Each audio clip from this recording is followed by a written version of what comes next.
Sur notre bonne vieille planète Terre, l'eau est littéralement partout, non seulement dans les océans et les mers, mais aussi dans l'atmosphère, dans le sol, et même dans nos corps.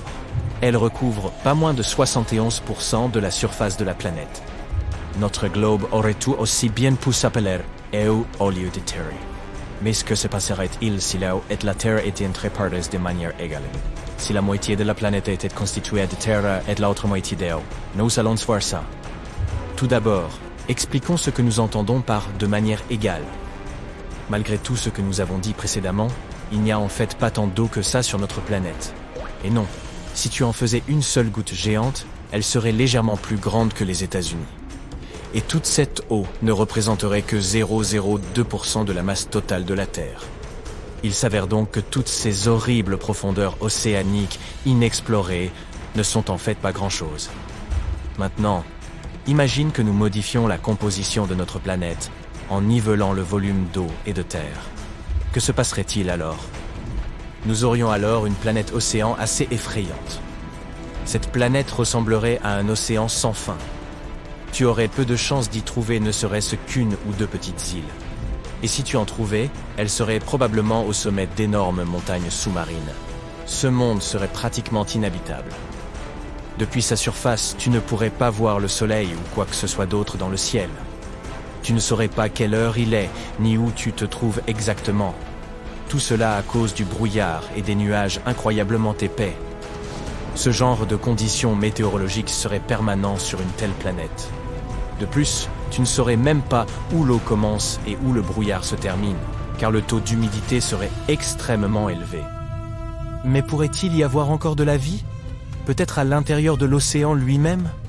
Malheureusement, c'est également très peu probable. Tu vois, pour atteindre le fond de cet océan, il te faudrait nager verticalement, non pas pendant plusieurs heures, mais pendant plusieurs jours. Et même après un tel voyage, tu ne verrais pas encore le fond. L'océan ne serait pas sans fond, bien sûr, mais le plancher serait principalement constitué de glace très dure et impénétrable.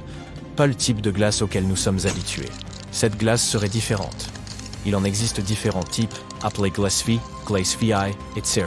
En général, ces types de glace ne sont pas aussi froides que la glace ordinaire et ne fondent pas même à des températures très élevées. Et il n'y aurait presque pas d'algues, ni d'autres plantes. Les poissons n'auraient donc tout simplement rien à manger. C'est pourquoi si la vie apparaissait sur une telle planète, ce serait un miracle. Les animaux devraient résister à une pression de plus de 20 000 atmosphères terrestres.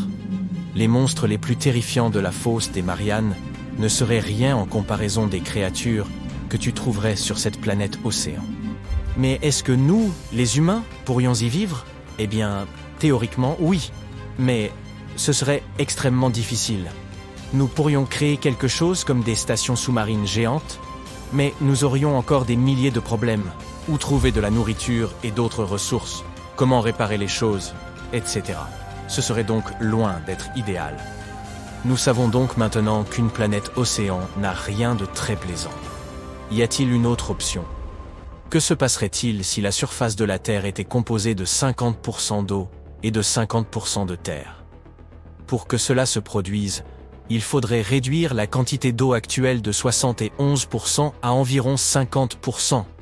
Le niveau de la mer baisserait d'environ 3 km, et environ un quart de notre planète deviendrait de la terre ferme.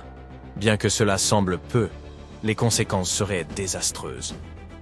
À l'heure actuelle, la Terre compte 5 océans interconnectés: Atlantique, Indien, Pacifique, Austral et Arctique. Mais si nous abaissions le niveau de la mer, tous ces océans disparaîtraient tout simplement. Ils se transformeraient en réservoirs et en mers fermées et distincts. Et tous les continents fusionneraient en une masse terrestre géante. Ce serait presque comme si on avait échangé la terre et l'eau. Et au début, cela semblerait plutôt cool. Tu pourrais littéralement faire le tour du monde à pied. Cependant, la quantité de terre que tu aurais à parcourir augmenterait également. Chaque continent de la planète s'agrandirait.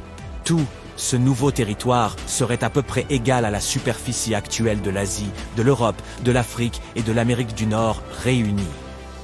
Une énorme somme d'espace inutilisé. Mais que trouverait-on sur ces nouveaux territoires?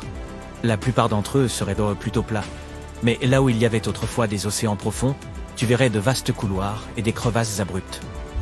Autre chose d'assez cool, la plupart des villes englouties remonteraient à la surface. Et non, malheureusement, nous ne trouverions pas l'Atlantide parmi elles. Mais il y aurait encore beaucoup d'autres endroits sympas. Par exemple, l'ancienne ville romaine de Baïe, qui, selon les légendes, était à la base un paradis sur Terre avec toutes ses villas et jardins luxueux. Ou Héraclion, la ville qui s'est enfoncée sous la mer il y a des milliers d'années et qui a longtemps été considérée comme un mythe.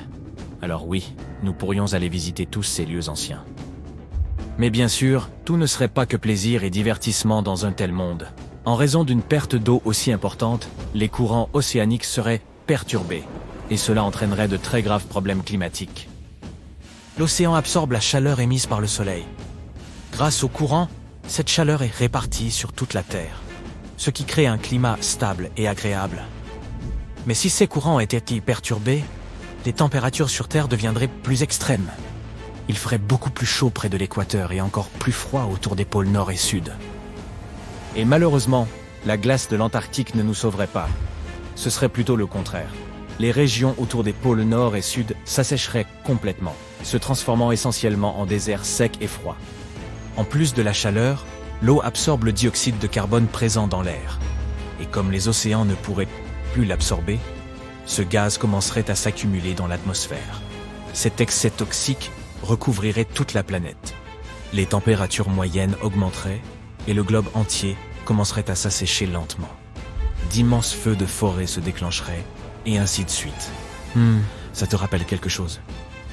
Pour aggraver les choses, il n'y aurait rien pour éteindre ces incendies, car évidemment, les pluies ne peuvent pas se former à partir de rien. Alors oui, les niveaux de précipitation chuteraient, ce qui entraînerait de dangereuses sécheresses. Nous aurions un tas de nouveaux déserts sur tous les continents. Malgré tous ces nouveaux territoires, il est peu probable que nous puissions, d'une manière ou d'une autre, y construire de nouvelles villes et de nouveaux villages. Beaucoup de ces territoires seraient inhabitables, non seulement parce que de nombreuses forêts et plantes disparaîtraient, mais aussi parce que la plupart des animaux migreraient vers des endroits plus agréables. Par conséquent, nous aurions beaucoup de mal à trouver de la nourriture.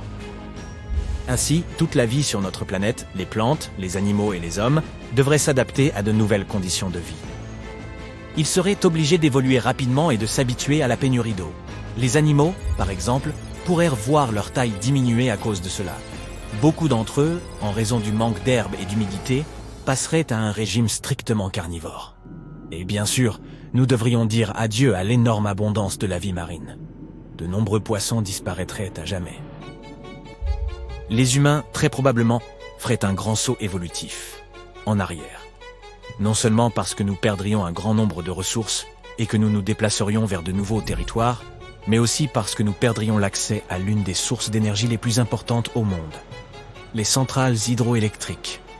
Sans électricité, de nombreuses usines cesseraient de fonctionner. Cela provoquerait malheureusement une crise à grande échelle pour toute la population. Ainsi, la proportion actuelle d'eau et de terre est la meilleure formule possible. S'il y avait trop ou trop peu d'eau, les conséquences seraient terribles. C'est pourquoi nous devons à tout prix protéger les conditions actuelles.